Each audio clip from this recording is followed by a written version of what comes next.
Jadi saya stres isu kebajikan ini, terutama bulan Ramadan tadi tu.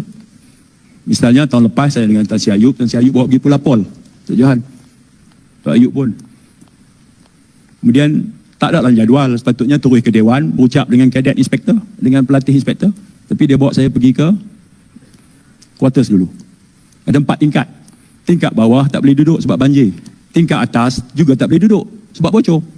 Jadi tinggal tingkat 2 dan tingkat 3.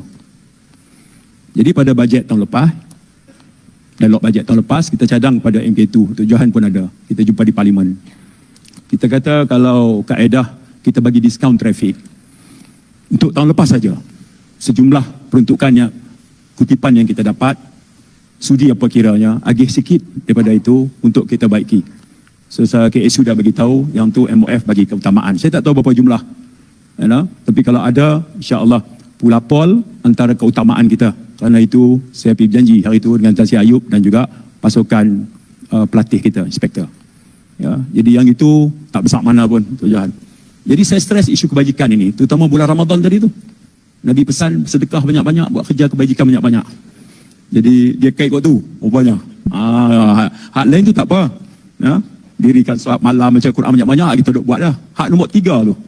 Hak tu Tok Johan kalau boleh buat, Masya Allah. Pahala pada Tok Johan ni, orang doa ni, ibarat macam air yang mengalir deras.